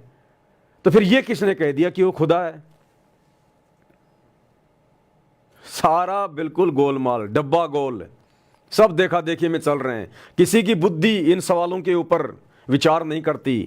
और ये बुद्धि विचार करती है जब हम सच्चे मुर्शिद की शरण में आएंगे, उस बाखबर की शरण में आएंगे, जो सूरत फुरकानी 25 आयत नंबर 59 में कहा है कि ये हजरत, जिस अल्लाह ने, जिस खुदा ने 6 दिन में सृष्टि रची, आसमान और धरती के दरमियान यानी इसके बीच में जो भी कुछ है वो बनाया, और 7वें दिन शाही तख्त पे जा विराजा, यानी सतलोक में जा बैठा सिंहासन पे। उसकी खबर किसी बाखबर से जा पूछ, किसी जानने वाले से पूछ, तो वो बाखबर वर्तमान में सतगुरु रामपाल जी हैं, वो जानने वाला। सतगुरु रामपाल जी के अलावा तुम्हें इस ब्रह्मांड में कोई नहीं बताएगा कि अल्लाह कौन है, कैसा है, कहाँ है और कैसे उसकी प्राप्ति होगी। जन्नत जन्नत जन्नत, जन्नत में क्या करोगे जाके? अरे जन्नत में तो बाबा आदम नहीं जा पाया, तुम्हारा कोई भी नबी नहीं जा पाया जन्नत में, कोई भी नबी नहीं जा पाया जन्नत में। जन्नत यानी स्वर्ग, बैकुंठ, तुम्हारे हजरत मोहम्मद नहीं जा पाए जन्नत में। वो पितरलोक में बैठे हैं भूत बन के, बाबा आदम से लेकर हजरत मोहम्मद सारे के सारे पितर बन के बैठे हैं। जीवनी हजरत मोहम्मद को पढ़ लो, साफ साफ लिखा हुआ है। तो भैया ये बातें, ये चिंतन मनन की जो प्रक्रिया है, ये हमारे अंदर भी उस समय जागृत हुई जब हम सच्चे मुर्शिद बाखबर सतगुरु रामपाल जी की शरण में आए। तब जाकर हमारे बंद दरवाजे के ये पट खुले। ऐसे ही तुम्हारे भी खुलेंगे। और फिर तुम ऐसे मुसलमानों को समझाओगे, अपने रिश्तेदारों को, अपने भाई बंधुओं को, फिर वो तुम्हारी बात नहीं मानेंगे। तो अपना आत्म कल्याण चाहते हो तो भाई आ जाओ शरण में। ये 4 दिन का जीवन है, 4 दिन का, कब हवा निकल जाए कोई भरोसा नहीं है। और जो कर्म तुम कर रहे हो, हरी सब्जी की तरह जो मांस मटन खा रहे हो तुम, ये जवाब देना पड़ेगा, जवाब। तुम तो इतना पाप कर चुके हो, शायद ही तुम्हारा ये वजन उतरे, शायद ही। अगर सतगुरु रामपाल जी की शरण में आ गए तो वो रहम दिल अल्लाह है। तुम्हारे तमाम कबायरों को, पाप कर्मों को परमात्मा साफ कर देगा और आगे से तुम्हें ज्ञान ऐसा दे देगा, तुम चींटी भी नहीं मारोगे, चींटी भी। आज जो तुम बकरे मार रहे हो, झोटे मार रहे हो, ऊंट गाय मार रहे हो, सतगुरु रामपाल जी की शरण में आने के बाद मुसलमान खुद कटना स्वीकार कर लेगा, लेकिन चींटी को भी नहीं काटेगा, चींटी को भी, क्योंकि वो सच्चा खुदा है। जब उसकी पहचान हो जाएगी, आत्मा जाग जाएगी, फिर आत्मा ये कुकर्म नहीं करेगी। तो परमात्मा धरती पे है, अल्लाह धरती पे है। अल्लाह ने कायनात बनाई, अल्लाह ने सृष्टि बनाई। अरे फिर जिस अल्लाह ने सृष्टि बनाई है, उस अल्लाह को डर लग रहा है क्या धरती पे आने में? आ नहीं सकता क्या वो? फिर वो अल्लाह काहे का हुआ? अब किसी इंसान ने कोई प्लाट बना दिया, कोई मकान बना दिया, और उस प्लाट में वो जा नहीं रहा, और फिर भी कह रहे हो नहीं ये प्लाट तो उसी का है, ये है उस प्लाट का मालिक, और नहीं वो कहाँ रहता है, नहीं वो दिखाई नहीं देता, वो कभी इस प्लाट में नहीं आता, वो दिखाई नहीं देता। तो क्या खाक प्लाट बनाया फिर उसने? क्या खाक है फिर वो मालिक वो प्लाट का? वो कागज, फिर उसने वो कागज कैसे बनवा लिए फिर जब वो दिखाई नहीं देता तो, कि ये प्लाट मेरा है? रजिस्ट्री पे साइन किसने किए फिर? तो ये तुम्हारी छोटी सोच है। जिस अल्लाह ने ये प्लाट बनाया, ये धरती बनाई, कायनात बनाई, उसको डर नहीं लगता यहाँ आने से। लेकिन ये तुम्हारी अपनी सोच है कि वो आता नहीं, दिखाई नहीं देता। क्योंकि हजरत मोहम्मद को कुरान का जो ज्ञान दिया गया ना, वो डुप्लीकेट अल्लाह है, वो शैतान है, वो सबको भ्रमित रखता है। उसी ने महाभारत के युद्ध में, उसी शैतान ने, उसी काल में अर्जुन को गीता जी का ज्ञान दिया। दोनों ग्रंथ सेम है, पढ़ के देख लो। सूरत फुरकान 25 आयत नंबर 52 से 59 में भी उसने ये छोड़ दिया, ये कहकर कि ए हजरत, उस कबीर भगवान की जानकारी, उस बड़े भगवान की जानकारी किसी बाखबर से जा पूछ, मुझे नहीं पता। जिसने 6 दिन में सृष्टि रची, 7वें दिन तख्त पे जा विराजा। और गीता में अध्याय 4 श्लोक नंबर 34 में कह रहा है कि अर्जुन, अगर तुझे सनातन परम धाम को प्राप्त करना है, जहां जाने के बाद साधक कभी लौटकर वापस नहीं आता, जन्म और मरण नहीं होता, उसकी जानकारी किसी तत्वदर्शी संत से जाके पूछ, मुझे नहीं पता। वो एक ही है अल्लाह, वो शैतान है, वो डुप्लीकेट अल्लाह जिसने कुरान का ज्ञान दिया, गीता का ज्ञान दिया, वो एक ही है वो। और ये भ्रमणा संत रामपाल जी के सत्संग सुनने से मिटेगी। अपने अपने धर्म को जबरदस्ती सर्वश्रेष्ठ मानने से, अपनी अपनी इबादत को सर्वश्रेष्ठ मानने से, उनको पकड़ के बैठे रहने से कोई बात नहीं बनेगी। अरे आदमी का अगर एक डॉक्टर से इलाज नहीं होता ना, तो तुरंत उसको डॉक्टर चेंज कर लेना चाहिए। तो मुसलमान धर्म में तो सबकी दुर्गति हो रही है, हिंदू धर्म में सबकी दुर्गति हो रही है, कोई सुखी नहीं है। भक्ति करते करते लोग हॉस्पिटलों में भर्रे पड़े, जाके देख लो। हिंदू, मुस्लिम, सिख, ईसाई हॉस्पिटलों में सड़ रहे हैं और कह रहे हैं हम तो इबादत करते हैं, भक्ति करते हैं, रोजे करते हैं, नमाज करते हैं, आरतियां करते हैं, पाठ करते हैं, और हॉस्पिटल में सड़ रहे हैं। एक्सीडेंट में अकाल मौत हो रही है। फिर क्या तुम खाक अल्लाह की इबादत कर रहे हो? तुम क्या खाक भगवान की पूजा कर रहे हो? क्या उस भगवान को इतना भी नहीं पता कि ये बंदा मेरी राह पे लगा हुआ है और मैं इसके ऊपर थोड़ा बहुत तो रहम करूं? मुल्ला, मौलवी, काजी, पंडित, आचार्य, इनके जवान बेटे बेटियां इनकी आंखों के सामने मर रहे हैं। हिंदू धर्म में जितने भी साधु संत महात्मा हुए, मुसलमान धर्म में जितने भी साधु संत महात्मा हुए, पीर पैगंबर हुए, सबकी दुर्गति से मौत हुई है। क्या खाक सच्चे खुदा की इबादत कर रहा था वो? हजरत मोहम्मद का जीवन देख लो, 63 साल की उम्र में अकाल मौत मरा, बीमारी से अंत में तड़प तड़प के मरा, नमाज के लिए भी खड़ा नहीं हुआ गया। हजरत मोहम्मद के सामने उसके 3 बेटे मर गए। जिसके बेटे आंखों के सामने मर जाएं, वो कभी सुखी हो सकता है? तो जब हजरत मोहम्मद की, जिसको तुम कहते हो कि वो तो हमारा पैगंबर था, रसूल था, सच्चे खुदा की सच्ची इबादत करता था, अरे जब उसका जीवन इतना दर्दमय, इतना दुखमय, तो तुम तो आज हजरत मोहम्मद के द्वारा बताई गई साधना भी सही नहीं कर रहे हो। उसने तो कभी मांस को छुआ भी नहीं, तुम तो 7 दिन हरी सब्जियों की तरह खाते हो। तो तुम्हारे साथ क्या होगा मुसलमानों? और हिंदुओं, तुम कहते हो राम हमारे अवतार, श्री कृष्ण हमारे अवतार। तुम्हारे राम, तुम्हारे श्री कृष्ण जी ने उस समय के जो अधिकारी गुरु थे वशिष्ठ जी, उनको अपना गुरु बनाया था और उनसे मंत्र लेकर साधना की थी। ओम नाम का मंत्र दिया था वशिष्ठ ने श्री राम को, और दुर्वासा ऋषि ने श्री कृष्ण जी को ओम नाम दिया था, जो कि हमारे वेदों में है, गीता जी में है।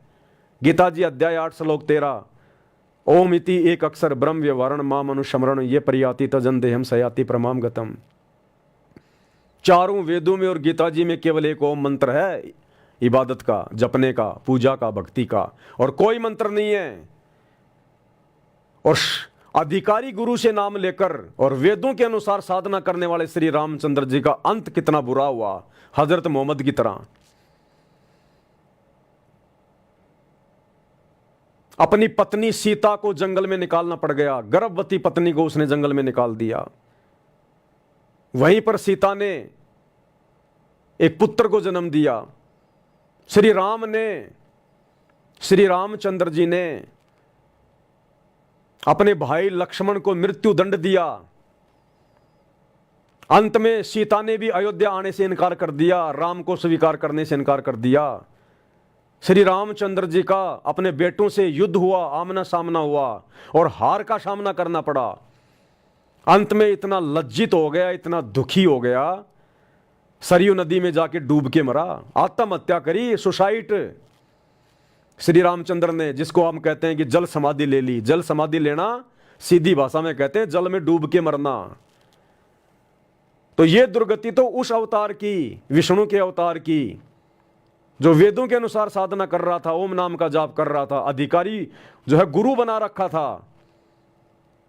और वर्तमान के हिंदुओं, तुम क्या कर रहे हो? तुम्हारा तो कोई गुरु भी नहीं है। अरे तुम तो देखा देखी राधे राधे श्याम मिला दे, हरे राम हरे कृष्णा राम राम जय जय राम, ये तो कोई मंत्र भी नहीं है, इनका तो कोई कहीं कोई जिक्र ही नहीं है, ना गीता में ना वेदों में। तुम तो भेड़ चाल में चल रहे हो। और वर्तमान में संत रामपाल जी के अलावा धरती पर किसी भी धर्म के लिए कोई अधिकारी गुरु नहीं है। अगर मुसलमानों को भी भक्ति करनी है तो संत रामपाल जी की शरण में आना पड़ेगा। आज पूरी पृथ्वी पर इनके अलावा भक्ति करवाने का कोई अधिकारी गुरु नहीं है। तो जब श्री रामचंद्र जी की वेदों के अनुसार साधना करते करते ऐसी दुर्गति हुई, तो वर्तमान के हिंदुओं की क्या होगी? जो राधे राधे श्याम मिला दे, बस खाली इसी नाम का रट्टा लगा रहे हैं, मंदिर में जा रहे हैं। श्री रामचंद्र जी कौन से मंदिर में गए थे भाई? द्वापर में श्री कृष्ण जी वेदों के अनुसार साधना करते थे, ओम नाम का जाप करते थे। ऋषि दुर्वासा को अपना आध्यात्मिक गुरु बना रखा था। जो संदीपनी थे वो केवल उनको अक्षर ज्ञान करवाते थे, आध्यात्मिक गुरु नहीं थे संदीपनी जी। संदीप जी ने केवल उनको पढ़ाया था, अक्षर ज्ञान दिया था। आध्यात्मिक गुरु थे दुर्वासा जी, तो दुर्वासा ने ओम नाम का मंत्र दिया। अंत में श्री कृष्ण जी की दुर्गति से मौत हुई। जीते जी श्री कृष्ण जी का सारा खानदान, उनके बेटे, उनकी बेटियां, उनकी औरतें, उनका भाईचारा, उसका यादव समाज श्री कृष्ण जी की आंखों के सामने कट कट के मर गया, कट कट करे, दुर्वासा ऋषि के श्राप के कारण। अरे जिस व्यक्ति की आंखों के सामने उसके हजारों बेटे मर जाएं, औरतें मर जाएं, उसके रिश्तेदार मर जाएं, उसके खानदान का सत्यानाश हो जाए, वो कभी सुखी हो सकता है क्या? तो श्री कृष्ण जी के सामने पूरा खानदान कट कट के मर गया उसका। और अंत में बालिया नाम के शिकारी ने जहर लगा हुआ तीर श्री कृष्ण के पैर में मारा, तड़प तड़प के हाय हाय करके मरा। अरे तुम्हारा अवतार जो वेदों के अनुसार भक्ति करता था, अधिकारी गुरु बना रखा था, ओम नाम जपता था, राधे राधे नहीं जपता था, और उसकी दुर्गति से मौत हुई। तो वर्तमान में जो लोग देखा देखी में लगे हुए हैं, ना जिनके गुरु अधिकारी हैं, आप लोगों का क्या होगा? तो हर धर्म के, हर पैगंबरों की, रसूलों की, अवतारों की यही दुर्गति हुई है। क्यों? क्योंकि इन रसूलों को, इन पैगंबरों को, इन नबियों को, इन अवतारों को वो शैतान आके मिलता है, शैतान। हजरत मोहम्मद को कुरान शरीफ का ज्ञान दिया शैतान ने दिया, इसीलिए तो सामने नहीं आया। अल्लाह था तो सामने आता ना। ये कहते हैं अल्लाह निराकार है, तो फिर अल्लाह ने वो कुरान कैसे लिख दी? अल्लाह ने वो कुरान की आयतें कैसे लिख दी फिर? अरे हाथों से तो लिखी होंगी, मुंह से तो बोल के लिखी होंगी, मन में सोचा होगा। फिर तुम ये कैसे कह रहे हो कि अल्लाह निराकार है? और फिर कह रहे हैं 7वें दिन, 6 दिन में सृष्टि रच के 7वें दिन वो तख्त पे जा विराजा। तो तख्त पे कौन बैठेगा? निराकार कभी तख्त पे बैठेगा क्या? अरे जो निराकार है, जो दिखाई नहीं देता, जिसका कोई आकार नहीं है, फिर उसके लिए तख्त की जरूरत क्या है? वो तो हवा में घूमता रहे फिर। अरे भैया, ये तख्त यानी ये कुर्सी, इस कुर्सी की जरूरत उसको पड़ेगी जो साकार होगा, दिखाई देता होगा। ये कुर्सी बैठने के लिए तो बनाई गई है, निराकार के लिए थोड़ी बनाई गई है। अब कोई कहे कि कुर्सी बनाइए इंसानों के लिए, और कोई भाई इंसान कैसा? इंसान तो निराकार है, इंसान दिखाई थोड़े देता है, तो कुर्सी क्या फिर खाक बनाई है? क्यों बनाई फिर ये? जब इंसान दिखाई नहीं देता, निराकार है, तो कहीं भी पढ़ लेगा, कहीं भी घूम लेगा हवा में, कुर्सी पे बैठने की क्या जरूरत है? तो खुद मुसलमान भाई कह रहे हैं सूरत फुरकान 25 आयत नंबर 59 में कि वो अल्लाह जिसने 6 दिन में आसमान और धरती के दरमियान जो कुछ था वो बनाया, और 7वें दिन शाही तख्त पे जा बैठा। तो निराकार का तख्त पे क्या बैठेगा? तुम्हारी बुद्धि ऑफ है, बुद्धि। सतगुरु रामपाल जी के सत्संग सुनो, उनके शरण में आओ, तब खुलेगी या नहीं खुलेगी। इस शैतान ने बहुत मोटा ताड़ा लगा रखा है, अलीगढ़ वाला, और उसमें भी जर लग गई, जर लगा दी तुम्हारे धर्मगुरुओं ने, अज्ञान ठोक ठोक के। अब ये जर भाई सतगुरु रामपाल जी की चाबी से खुलेगी। जब तक उनके सत्संगों के हथौड़े नहीं मारे जाएंगे, ये तुम्हारा ताला नहीं खुलेगा। अरे संसार में जितने आचार्य, शंकराचार्य, धर्मगुरु, मुल्ला, मौलवी, काजी, पोप, पादरी, पाठी है ना, अरे उनसे लाखों गुना उत्तम ज्ञान तो सतगुरु रामपाल जी के छोटे छोटे भक्तों को है, छोटे छोटे भक्तों को। चारों शंकराचार्यों को एक साइड में बिठा दो, और सतगुरु रामपाल जी के एक भगत को, जिसको 5-10 साल हो गए नाम लिए हुए, उसको एक तरफ बिठा दो। शास्त्रों के आधार से, ज्ञान के आधार से, तर्क वितर्क के आधार से वो चारों शंकराचार्य मुंह की खाके जाएंगे। अरे शंकराचार्य तो छोड़ो, अगर ब्रह्मा विष्णु महेश अगर खुद भी आ जाए ज्ञान चर्चा करने, तो सतगुरु रामपाल जी के भक्तों के आगे मुंह की खाके जाएंगे वो। तो कहां भूले भटके हो, कहां बैठे हो भाइयों, हिंदू, मुस्लिम, सिख, ईसाइयों? आ जाओ शरण में परमात्मा के। समय बहुत थोड़ा बचा है, बाद में फिर नाक रगड़ रगड़ के आओगे, और जो जितना लेट आएगा उसकी सुनवाई उतनी लेट होगी।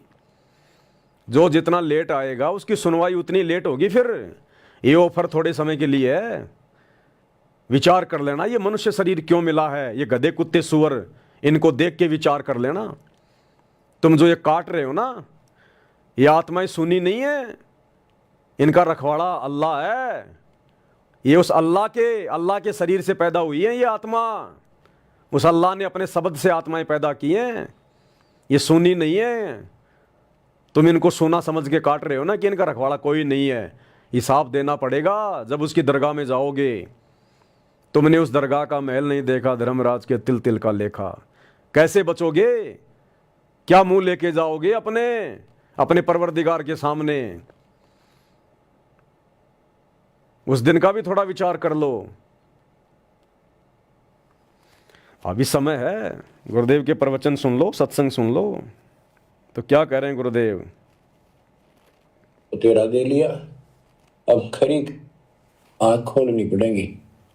लल्लो पत्तों का ज्ञान बतेरा दे लिया, अब खरी खरी कहूंगा। और इनको जो सहन कर गया उसका बेड़ा पार है। और जिसके अंदर दोष होगा वो या तो ठीक हो जाएगा ना छोड़ जाएगा इस विषय को। हमेशा की जरूरत भी नहीं है। बच्चों, सतगुर मिले तो इच्छा मिटे, पद मिल पदे समाना, चल हंसा उस लोक उठाऊं जो आदि अमरस्थ बना। क्या ये बालकों के गीत हैं या कोई नावल की बातें हैं? ये गॉड गिवन गिफ्ट आपके लिए एक अनमोल ज्ञान है। मन तो चल रहे सुख के सागर, जा शब्द सिंधु रत्ना कर। संत गरीबदास जी अपने उस निज स्थान को देख कर आए, परम पिता के साथ जाकर, और वहां की व्यवस्था देखी, वहां का सुख देखा, वहां की अजर अमर स्थान और देव देवता रूपी स्त्री पुरुष देखे। बेटा बेटी देखे। फिर वो नीचे आया, जब सारी बात बता दी, मन तो चल रहे सुख के सागर, जहां शब्द से दूरत ना गए। गुरुदेव भगवान कह रहे हैं जब गरीबदास जी परमात्मा के साथ अल्लाह कबीर के साथ जो जिंदा बाबा के रूप में उनको मिले थे, जब उनके साथ ऊपर गए, सतलोक में गए, सब कुछ देखा, वहाँ का सुख देखा, वहाँ का वैभव देखा, वहाँ का विलास देखा, वहाँ की स्त्री और पुरुष देखे, वहाँ का वो देश देखा, तो ये नीचे ये पृथ्वी लोक 21 ब्रह्मांड, ये शैतान का लोक, कूड़े का ढेर नजर आ रहा था, कूड़े का ढेर।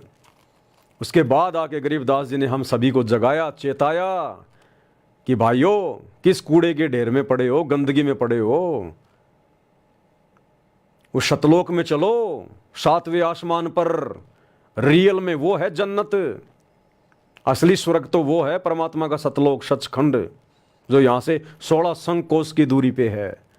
इस शैतान के स्वर्ग, महास्वर्ग, बैकुंठ, जन्नत, ये कुछ नहीं है उसके आगे। ये तो हमें धोखे में रखता है, थोड़े बहुत समय के लिए जन्नत में रख लेगा, स्वर्ग में रख लेगा, फिर नीचे वापस डाल देगा जब हमारी भक्ति खत्म होगी दान पुण्य वाली, फिर नीचे डाल देगा, गधा कुत्ता सुअर बना देगा। ये प्रोसीजर सदा से चलती रहती है इसकी, कि सतलोक में चलो, वहां के ठाठ बाट, वहां के सुख, ऐसा ही वहां हमारा शरीर है, लेकिन वहां पर तेजोमय शरीर है, नूरी शरीर है।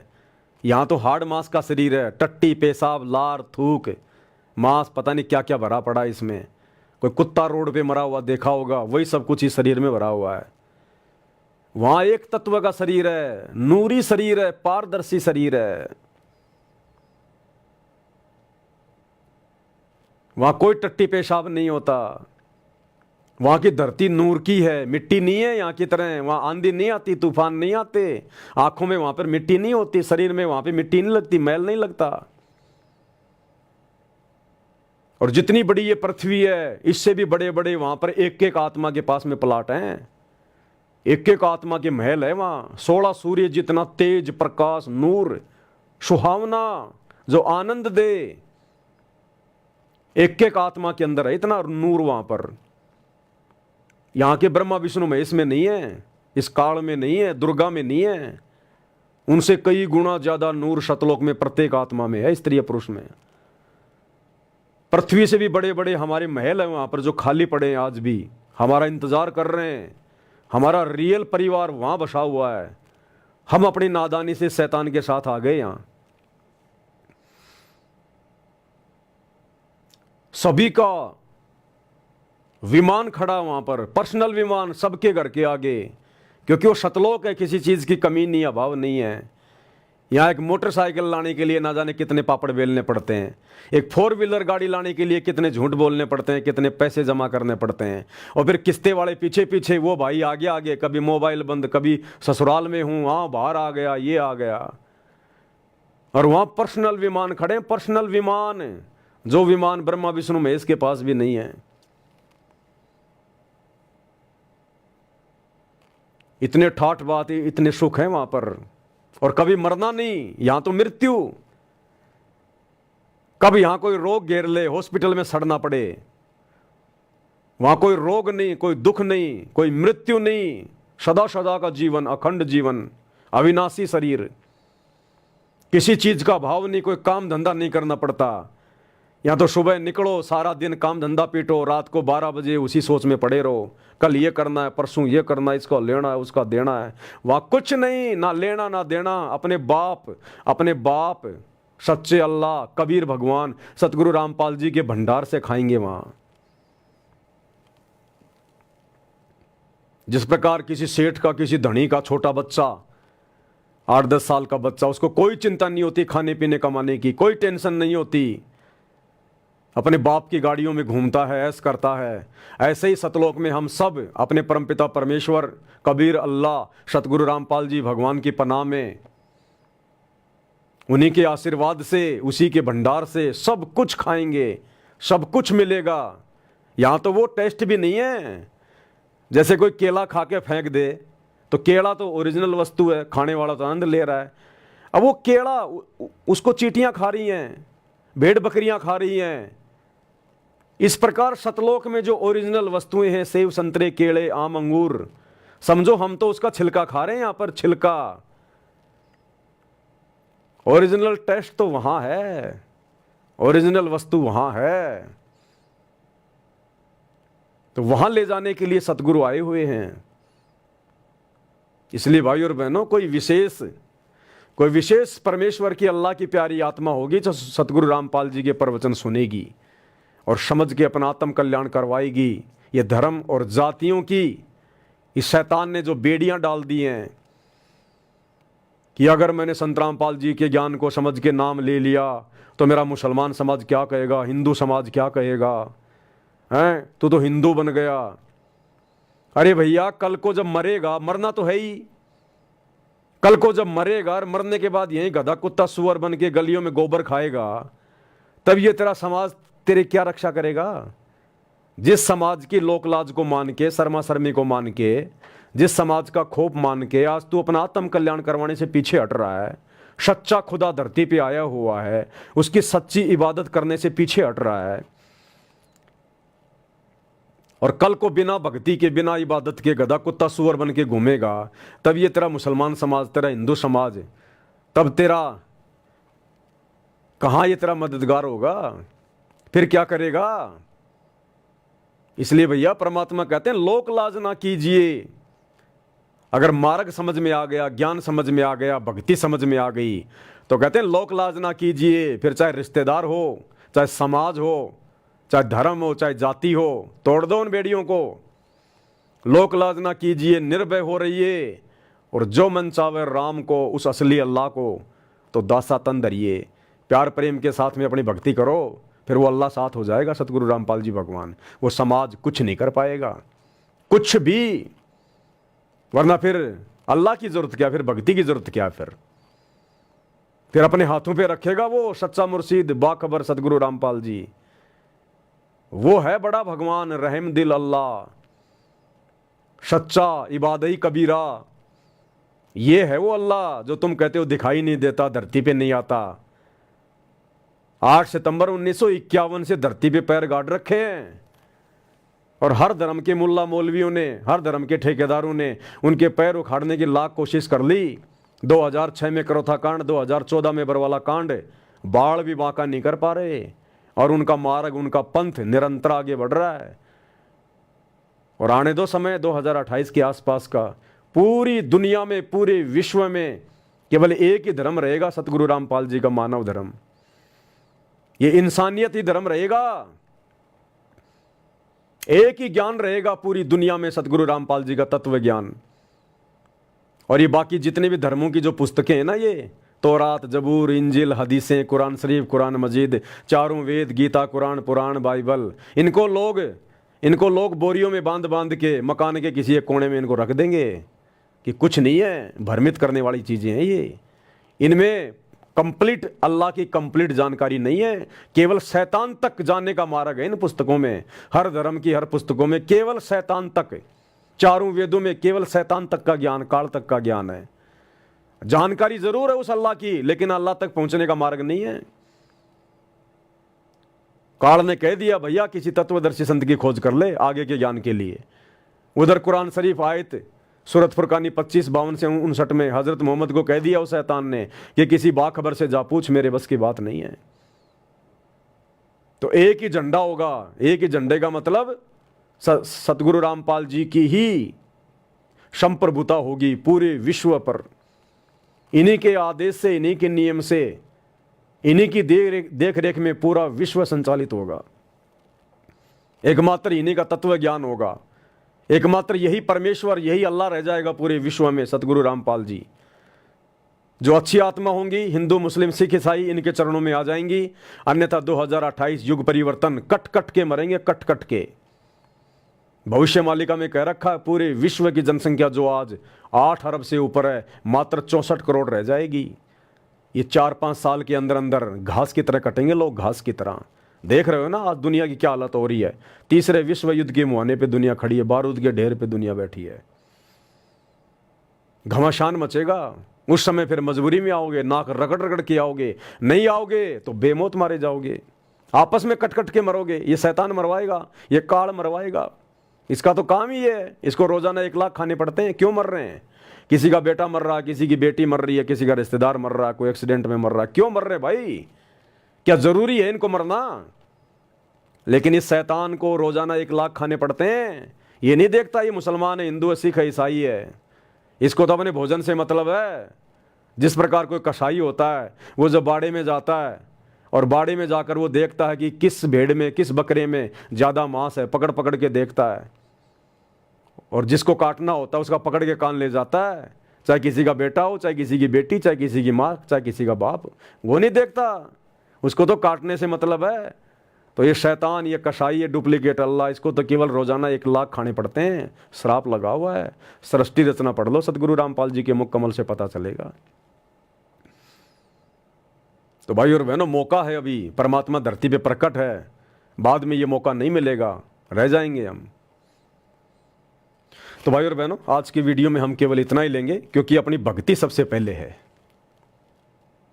ये परमात्मा का ज्ञान प्रचार करना, ये सब ठीक है, भगत का और दूसरा कोई काम नहीं होता। अपना रोजी रोटी, परमात्मा की भक्ति और मालिक का प्रचार।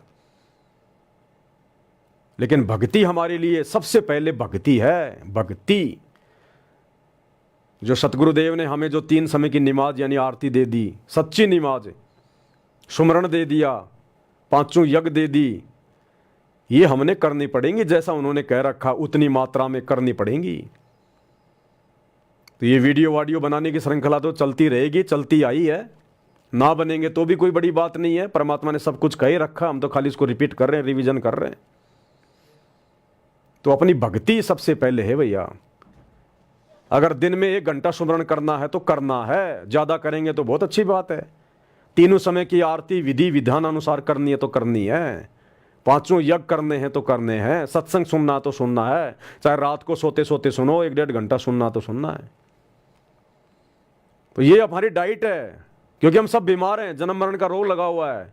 गुरुदेव ने हमारे को ये मेडिसिन दी हुई है, तो हम खुद मेडिसिन खाएं नहीं और दुनिया को रोग कटवाने की शिक्षा देते रहें, वीडियो बनाते रहें, तो उससे क्या भला हो जाएगा? दुनिया का तो भला हो जाएगा, मेरा तो मर गया मठ।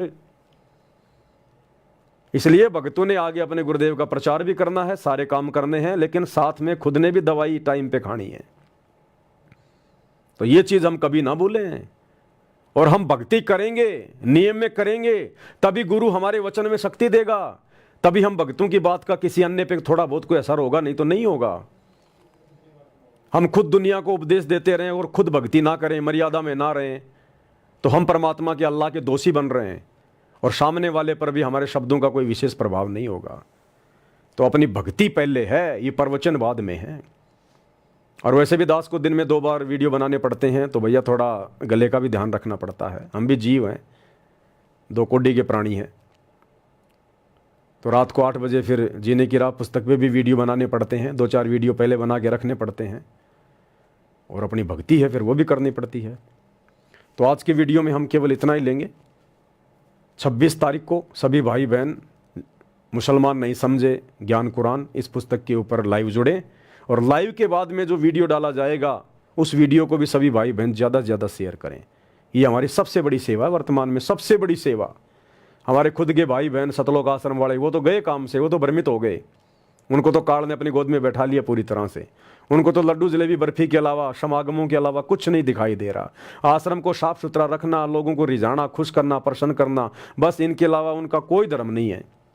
वो भूल गए ज्ञान प्रचार करना, अपनी खुद की भक्ति करना, मर्यादाओं को भूल गए वो। तो उनका तो बेड़ा गर्क हो चुका है। परमात्मा ने उनको तो छोड़ दिया ढीले घोड़े, जाओ भाई भाड़ में जाओ अब तुम। आप और हम चंद आत्माएं सत्सेवक भाई बहन हैं। तो हमने सबसे पहले अपनी भक्ति, अपने गुरुदेव को प्रसन्न करना है, और उसके बाद भाई बहनों तक हमने संदेश देने हैं। तो दास की ड्यूटी है वीडियो बनाने की, आप लोगों की सेवा है इन वीडियो को ज़्यादा से ज़्यादा शेयर करने की। तो जितनी सेवा मेरी है उतनी सेवा आपकी है। मैं वीडियो बना दूं, आप शेयर ना करो तो क्या फ़ायदा। तो सेवा कोई छोटी बड़ी नहीं होती है। परमात्मा सेवा का फल बराबर देता है। जितना समय मैं वीडियो बनाता हूं मुझे भी उतना ही मिलेगा सवाब, और आप इन वीडियो को शेयर करोगे आपको वो उतना ही सवाब मिलेगा। तो वीडियो को ज़्यादा से ज़्यादा शेयर करते रहें। तो आज के वीडियो में केवल इतना ही। परमात्मा हम सबको आशीर्वाद दें, सद्बुद्धि दें। बंदी छोड़ सतगुरु रामपाल जी भगवान की। भाई जो गुरु बचन पे डट के